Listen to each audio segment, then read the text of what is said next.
Hi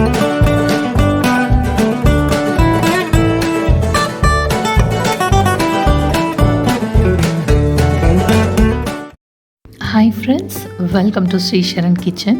நான் உங்களோட ஸ்ரீலேகா. இன்றைக்கி வழக்கம் போல் ஒரு ஸ்பெஷல் ரெசிபியோடு உங்களை மீட் பண்ண வந்திருக்கேன்.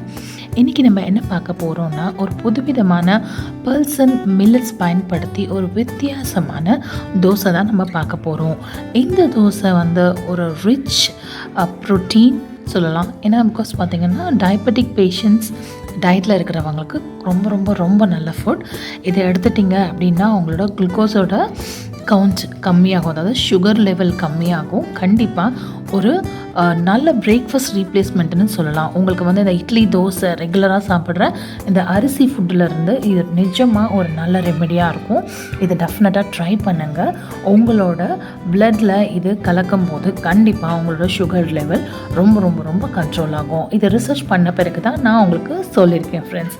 இப்போ வாங்க எப்படி பண்ணுறதுன்னு பார்த்துடலாம். என்னென்னலாம் தானியங்கள் பயன்படுத்தியிருக்கேன் அப்படின்றது உங்களுக்கு சொல்லிடுறேன். கடலைப்பருப்பு 1 கப், வரகரிசி 1 கப், முச்சைக்கொட்டை 1 கப், இட்லி அரிசி 1 கப், துவரம் பருப்பு 1 கப், உளுந்தம்பருப்பு 1 கப், ராஜ்மா 1 கப். இப்போ இதெல்லாம் 7 மணி நேரம் ஊற வைக்கணும். 7 மணி நேரம் ஊற வச்ச பிறகு தான் உங்களுக்கு இது ஸ்மூத்தாக இருக்கும். நல்ல தண்ணியில் ஊற வச்சுக்கோங்க. 4 டைம்ஸ் வாஷ் பண்ணணும்.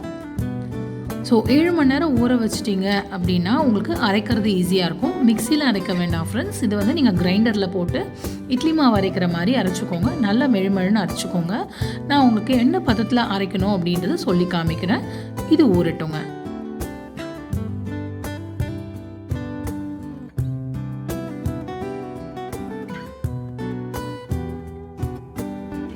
இப்போ பாருங்கள் ஃப்ரெண்ட்ஸ், இது நல்லா ஊறிடுச்சு. நல்லா ஊறி பெருசாக உப்பி வந்திருக்கு பாருங்கள். இந்த ஸ்டேஜில் நீங்கள் இதை எடுத்து கிரைண்டரில் போட்டு அரைச்சிக்கோங்க. மிக்சியில் அரைச்சிங்க